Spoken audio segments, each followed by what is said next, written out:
O Galaxy S20 é o mais básico dos novos flagships da Samsung e desta vez não teremos um S20e. O S10e era meio que um modelo capado para custar menos, enquanto aqueles que buscam a experiência completa tinham que investir nos mais caros. Isso muda com o S20, que é basicamente uma versão menor do S20 Plus. Será que os dois entregam a mesma experiência e a única diferença está no tamanho?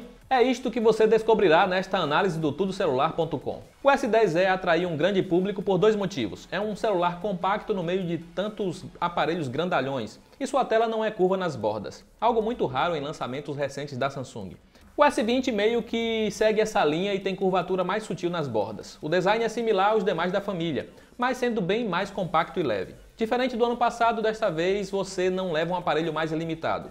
As mesmas tecnologias estão presentes no mais barato da linha. O acabamento é o mesmo, de metal nas laterais e vidro na traseira com proteção Gorilla Glass 6. Até as opções de cores são as mesmas da variante Plus e nada daquele amarelo canário que deixava o S10e o mais exótico da família. A impressão que temos é que o público-alvo mudou, abandonando os jovens que curtem cores mais exóticas. Como você já deve saber, a Samsung realmente deu fim à entrada P2 para fones de ouvido, pelo menos em seus flagships. O leitor biométrico fica sob a tela, diferente do S10e que vinha na lateral do aparelho. Ele faz o seu devido papel, mas poderia ser mais rápido. Por falar em tela, só temos boas notícias para dar. A primeira é que a qualidade é exatamente a mesma dos modelos mais caros, seja em nível de brilho, ângulo de visão ou reprodução de cores. A segunda é que a Samsung vem aprimorando o seu painel AMOLED a cada geração e a do S20 compete pelo título de melhor tela do ano. Claro que o grande destaque fica para a taxa de atualização de 120 Hz. Ela não vem ativada por padrão e só pode ser escolhida se você reduzir a resolução para Full HD+. É uma medida para evitar o gasto excessivo de bateria. Usar a velocidade maior garante melhor fluidez com a One UI, mas esteja preparado para recarregar o celular mais vezes. A parte sonora também evoluiu. Tanto o S10e quanto o S10 entregam ótima qualidade sonora, mas o S20 vai um pouco além. Há dois alto-falantes para oferecer som estéreo potente e que não devem nada para a variante Plus. E não apenas isso, achamos o áudio até mais equilibrado que o S20 Ultra, que exagera nos graves e carece de agudos. Esquenta os vilões! Eu me chamo Gru! O fone de ouvido é o mesmo da AKG da geração passada, só muda a conexão que agora é USB-C. A qualidade sonora não evoluiu, mas ainda é boa para um acessório que acompanha o celular. Há ponteiras de 3 tamanhos para bom conforto, mas se você quer explorar toda a potência sonora que o S20 consegue entregar, valerá a pena investir em um fone melhor. Equipando o S20 nacional temos o Exynos 990 da própria Samsung. A cada geração sempre há a polêmica. Qual é melhor, o hardware da coreana ou da Qualcomm? Se você prefere o Snapdragon 865, terá que importar a versão 5G do S20. Aqui vai a primeira má notícia sobre o Exynos 990. Seu desempenho é um pouco decepcionante. Em nosso teste padrão de velocidade em multitarefas, ele foi apenas 1 segundo mais rápido que o Galaxy S10, ficando muito atrás do rival da Apple. Em benchmarks, temos o mesmo nível de desempenho quando comparamos o S20 contra o iPhone 11, além de atropelar seus irmãos coreanos de geração passada.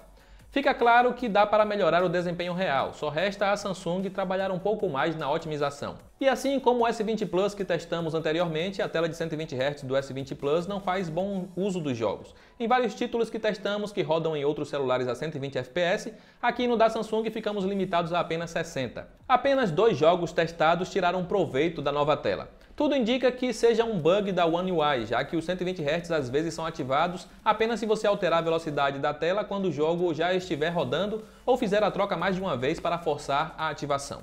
Já em bateria temos uma boa notícia, a autonomia superou a do S20 Plus, mesmo com bateria menor. Ter meio polegada a menos de tela ajuda, mas sentimos que o modelo maior peca um pouco mais na otimização. Com a tela em modo 60 Hz, você terá autonomia para o dia todo sem se preocupar. Mas caso faça questão de usar no modo 120 Hz para maior fluidez, pode esperar uma queda considerável na autonomia, mas ainda assim rende mais que o Galaxy S10 e S10e. O bom é que o S20 vem acompanhado de carregador de 25 watts, o mesmo presente na embalagem de outros lançamentos recentes da Samsung.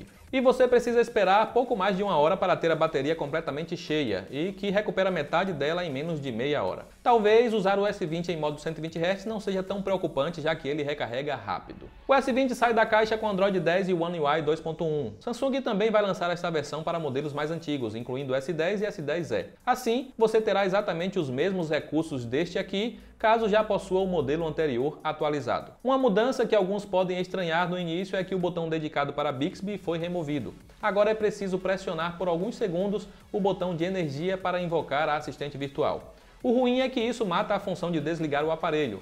Você pode remapear o botão para colocar o menu de energia no lugar da Bixby e evitar de ficar com o celular parado por muito tempo por conta de um possível travamento. No mais, o suporte para DeX, que transforma o celular em um pequeno computador, a tela Edge com seus atalhos e recursos fáceis de acessar, o modo escuro e alguns extras já conhecidos dos usuários Samsung também estão presentes aqui. O S20 possui as mesmas câmeras da variante Plus, a única diferença fica para o sensor TOF presente no modelo maior. E como esperado, a qualidade das fotos é idêntica em ambos. Se estava pensando em investir no mais caro por conta das câmeras, pode esquecer. A principal do S20 traz os mesmos 12 megapixels do S10, mas agora com um sensor muito mais capaz de registrar mais detalhes. Não espere um salto grande de uma geração para outra. Ainda vai levar um tempo para a Samsung domar bem esse novo sensor. Até pouco tempo o Galaxy Note 10 Plus era o nosso rei em câmeras, pelo menos em fotos. E o S20, consegue ser ainda melhor? Sim e não. No geral, a câmera do S20 consegue registrar mais detalhes, saturar menos as cores e entregar resultados melhores. O problema está no modo como o seu HDR funciona. Ele tenta tanto evitar o estouro em pontos com forte luz que acaba destruindo todas as sombras. Tiramos algumas fotos ao entardecer com o S20, S20 Plus e o Note 10 Plus. O modelo mais antigo da Samsung se saiu melhor em todas porque o seu HDR funciona como deveria. A iluminação ficou bem equilibrada e ainda podemos ver os detalhes dos cabelos da modelo e da madeira do balanço. A Ultra Wide evoluiu comparado ao que temos no S10 e apresenta maior qualidade e menos distorção da lente. Ainda não entrega a mesma qualidade da principal, mas a diferença está menor nessa geração.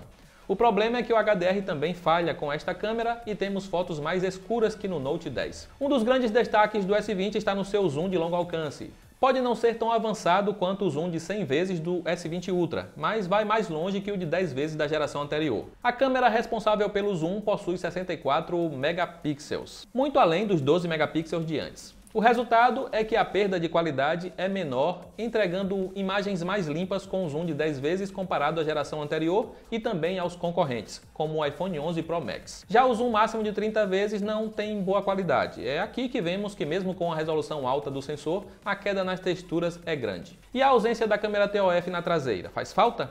Para a maioria não fará. O S20 Plus até falha menos no desfoque do fundo, mas você só perceberá isso ao sair ampliando as fotos. O modo retrato funciona bem também com a frontal e não fica devendo para a concorrência. O S20 registra ótimas fotos à noite, seja com a traseira ou frontal. Há menos ruídos que o iPhone e imagens mais claras que o Note 10, sem precisar apelar para o modo noturno. Já quando este está ativo, temos o mesmo bom resultado da geração anterior. Mas por causa do sensor mais avançado, há menos ruídos nas fotos. Assim como os demais da família, este também grava em 8K. E assim como nos mais caros, a fluidez também é limitada. Vale mais a pena filmar em 4K 60 fps. Os vídeos gravados com o S20 apresentam ótima qualidade, poucos tremidos e foco ágil. A frontal peca um pouco à noite com excesso de ruídos, mas a qualidade do áudio está acima da concorrência. Vale a pena economizar ou é melhor investir no S20 Plus? Os dois entregam a mesma experiência, com este sendo um pouco mais lento, mas com bateria de maior duração. As câmeras são iguais e a falta do sensor TOF não importará para a maioria, então vá no mais barato. Comparado ao Note 10, temos uma diferença de mais de R$1.000 e o S20 apresentou desempenho inferior em multitarefas, mesmo tendo hardware mais atual. Ao pagar essa diferença, você terá tela e desempenho para jogos um pouco melhores, além da bateria que dura mais. A câmera evoluiu, mas o HDR do S20 é menos eficiente que o do Note 10. Vale pular de um para o outro? Caso você tenha um S10 e esteja pensando em mudar para o novo, não espere um salto considerável em desempenho, mas no conjunto geral terá um bom aparelho. A maior vantagem ficará para quem é gamer e busca jogos acima de 60 fps. Se estiver em dúvida entre o S20 e o iPhone 11, o modelo da maçã é mais rápido, mas a bateria dura um pouco menos. O da Samsung tem melhores câmeras no geral, especialmente por não deixar as fotos amareladas. Porém, a diferença de preço é grande e o iPhone 11 tende a desvalorizar menos. Teremos que repetir o mesmo que dissemos em nossa análise do S20 Plus. O S20 não traz um salto considerável comparado ao seu antecessor. Ele tem desempenho em multitarefas similar, sendo um pouco melhor para jogos e com bateria que dura mais. Registra fotos um pouco melhores e também trouxe um sutil avanço para tela e som.